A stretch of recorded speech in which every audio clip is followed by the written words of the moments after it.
আসসালামু আলাইকুম রহমতুল্লাহ বারাকাতুহ। আমরা অনেকেই রাত্রে ঘুমাইলে আল্লাহ তাআলার নেয়ামত ঘুমের ভিতরে থাকলে অনেক সময় আল্লাহ তাআলা আমাদেরকে স্বপ্ন দেখান বা শয়তানের স্বপ্ন দেখান, আমার নাফসের থেকে স্বপ্ন আসে। আসলে অনেক ভাই প্রশ্ন করছেন আসলে স্বপ্নে মাছ দেখলে কি হয়। আল্লামা ইবনে সিরিন রহমাতুল্লাহ আলাইহি অন্যান্য তাফসীরবিদদের মতে স্বপ্নে মাছ দেখলে কি হয়। 1 নম্বর, স্বচ্ছ পানিতে জীবিত মাছ দেখা, এর অর্থ হলো এটা রিজিক ও বরকতের নির্দেশন। আল্লাহ তাআলা অচিরেই রিজিক বাড়িয়ে দেবেন।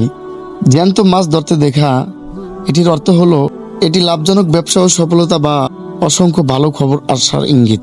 মাছ মরা মাছ দেখা, এটি কষ্ট, হতাশা বা ব্যর্থতা নির্দেশ করে।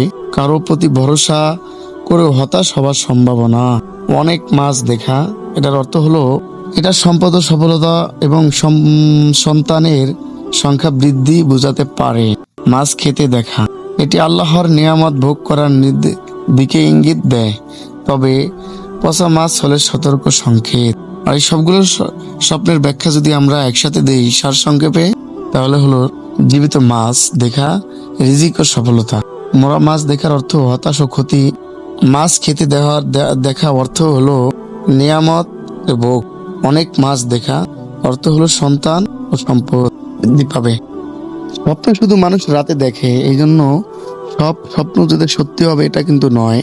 স্বপ্ন 3 ধরনের হয়ে থাকে: নাফসের স্বপ্ন, তারপর শয়তানের পক্ষ থেকে স্বপ্ন, আর আল্লাহ তাআলার পক্ষ থেকে স্বপ্ন। এখন আপনি যদি ভালো স্বপ্ন দেখেন তাহলে কাউকে বলবেন, ভালো কাউকে। আর খারাপ স্বপ্ন হলে কাউকে বলার দরকার নাই। রাসূল সাল্লাল্লাহু আলাইহি ওয়াসাল্লাম বলেছেন, বাম দিকে 3বার থুতু নিক্ষেপ করবেন এবং আস্তাগফিরুল্লাহ বেশি বেশি পাঠ করবেন।